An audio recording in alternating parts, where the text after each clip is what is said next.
Yahweh, Bahashem Yahweh Shai, Bahashem Rakak Dash. Double honor unto the elder apostles and the elder bishops at Great Millstone who rule well, and taught us his truth. Shalom unto the 144,000 and the rest of the elect. This is just a quick hit here. And pretty much, you got the NHS, all right, which stands for the National Health Service over here in England.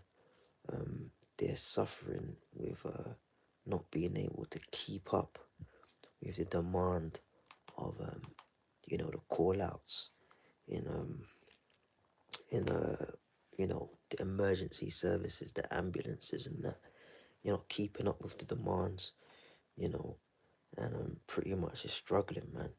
Now, a couple of years ago, I think it was Boris Johnson or one of them parliamentary people was talking about if the NHS crumbles. Yeah, it was during the CVID thing. They were talking about, well, if the NHS crumbles, that would be it for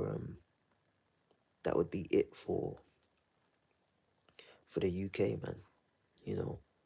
There's certain industries that would just collapse the whole economy, and the NHS is one of them, man. Now have a listen to this. Patients a week could be dying unnecessarily due to long waits in A&E. That's according to fresh analysis of NHS data. Just 70% of patients attending A&E are admitted, transferred or discharged within the target time of 4 hours. And the medics say the delay is costing lives. Chief North England correspondent Greg Knight reports. The stories of long waits for treatment in A&E are very personal to some. Graham Smith's grandmother, Vera Murphy, was left on a trolley in a hospital corridor for 33 hours, aged 92. Her family just one among the countless who experienced the crisis in A&E firsthand. See, so the hospitals, they're overwhelmed, man. Them hospitals are overwhelmed. You got people dying in trolleys in the fucking hospital corridors, man. And the trolleys like a basically put a massive push wheelchair thing that they wheel people in from off the ambulances, into the hospital corridors. I think in America it's called the ER, emergency room. Over here in England is called A&E, accident and emergency. If you get your ass carted off to A&E, you could be up there, for hours, man. He just said his grandma was there for what, 33 hours. So that's a whole day, and 9 hours. Okay. Just call it a day and a half, man. Just shy of a day and a half. She was left sitting on a trolley in a corridor in a hospital, you know. Okay. So they can't handle it, man. I draw a line between my nan sitting on that corridor for 30 odd hours, crying as if she was dead, incredibly ill, fearful. I draw a line between that and a death 10 weeks later. Would she change forever after that experience? Would she have lived longer if she'd have been seen quicker? Maybe. But it certainly would have made the last few months of her life a bit more comfortable, and I think she deserved that. The cost of long waits in A&E has been laid bare in estimates from the Royal College of Emergency Medicine. As many as 268 deaths every week last year. And they say that doesn't include the patients delayed. 268 deaths a week just because people ain't being seen quick enough in the hospitals, man. That's what we're talking about over here, man. People are getting fucking deleted off, yeah, in these hospital rooms. And you had doctor strikes. The doctor strikes were quite big a couple of months ago. Strike after strike. Junior doctors, senior clinicians, specialists, healthcare specialists, nurses. People were going through it, man. Striking, not enough pay and things of that nature, man. So you got people just fucking dying out here, man. Okay.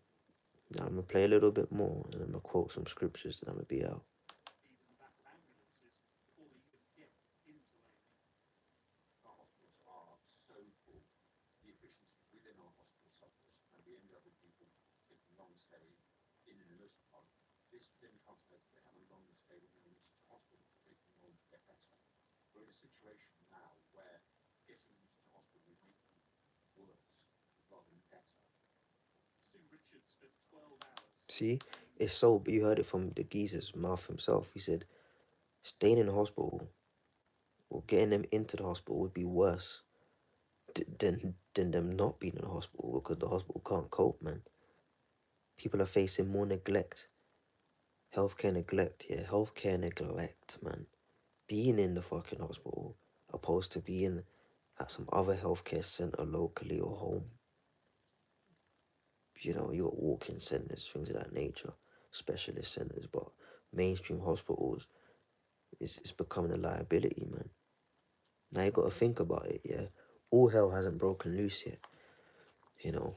All hell has not broken loose yet. So what the fuck do you think is gonna happen when all hell breaks loose, man? What do you think is gonna be the case when all hell breaks loose out here, man? I mean, this is specifically, this scripture I'm gonna quote is specifically dealing with the landmass of America, but it says, "That dead bodies shall lie in the streets of the great city." Okay, that's talking about Babylon the Great, Egypt and Sodom. You know, landmass spiritually, Egypt and Sodom, right? That's talking of America.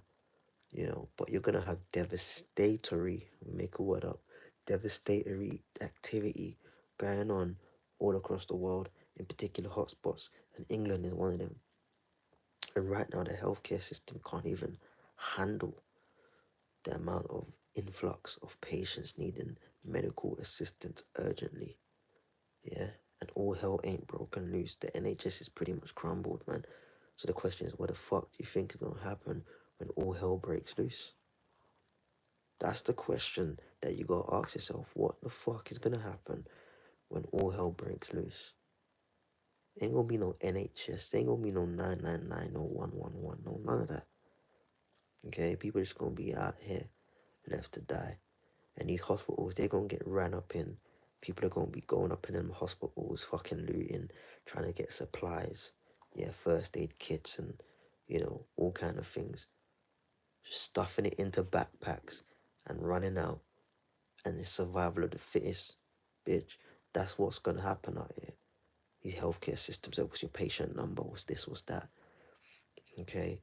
Them hospitals gonna get ravished up, yeah, ran through, and them supplies are gonna get taken, whatever's in your hospitals and your A&Es, and people are just gonna be doing their own thing, man. Okay? On a trolley in A&E, waiting to see a doctor, said she knows one of the lucky ones. I couldn't fault any of the staff. It's just it's the way it's been run down over the last few years that if you just can't get help anymore, and whatever you do, don't get looked.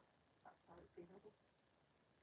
In a statement, the Department of Health and Social Care said efforts to admit, transfer or discharge A&E patients within 4 hours were improving. We are determined to continue improving experiences for patients and making access to care faster, simpler and fairer, it said. We're making progress in reducing A&E waiting times, including adding an extra 5,000 permanent staff beds this winter to increase capacity and help patients be seen as quickly as possible. But 1.5 million patients waited 12 hours or more last year. The Royal College says its estimates. Yeah, so what if you got some needs, man, that's like fucking, urgent, bruv. That's why you got people dying in these hospitals, man. Here it is, you go to the accident and emergency department, the A&E, yeah. You need immediate assistance, man. You know, and I used to work up in that healthcare system, so I know how it goes, right? So heart attack patients, fucking, you know, trauma wound, stabbed, shot, bottle smashed over your head. Them kind of things, okay, they'll prioritize it because there's a time constraint to bleeding out. Certain arteries and things get bursted and, you know, ruptures. You can't sit there and wait. You're on a time constraint to keep the body, with flowing blood and try and stop punctures and that. But all these other health issues, you could be up there for the minimum of 12 hours, man. you know. So that's why you got people dying in hospitals, man. They're getting overwhelmed. Okay, you know, and that's why the scriptures speak about a time to come, right? A large part of what's gonna make Jacob's trouble spooky is that there's not gonna be an off button. There's not gonna be an easy mode. There's not gonna be medical assistance. Whatever the fuck happens is whatever the fuck happens. And like they said in that movie, The Purge, you know, and may God be with you. And them sirens went off, man. Okay. But the scripture says, he that dwelleth in the secret place of the Most High shall abide under the shadow of the Almighty, man. You know. So Lord willing, man, we stay in this truth. We're gonna be under that protective hedge of Yahweh Hashem Yahushai. The scriptures also speak about the Lord lifting up a standard, man. You know. Access depths are probably concerned. The link between delays and deaths, they say, is clear. Those deaths completely avoidable. Greg Stone. So you got people dying out in hospitals that needn't die, as it were, but they're dying because the capacity can't be met. You know, they don't have the capacity to facilitate the level of trauma incidents that's coming in. And that's the main point I'm pushing. Jacob's trouble ain't even started yet, and they're struggling. So, you know, it's just a precursor just to show you how fucked up it's gonna get out here, man. You know, there's some more articles I could go and do. We'll get through and stuff, man. But I'm gonna close this one out real quick, man. Yeah, you know, Lord willing, come back with some more shows and that, man. Um, but I like this kind of format because, you know, live updates. The scripture says, measured out the time diligently in itself. Second Ezra the ninth chapter, and when you see part of the signs pass, know that in the very same time when the highest will begin to visit the world which he made, man. So measuring the times, watching the prophecies, linking it up with scripture, man.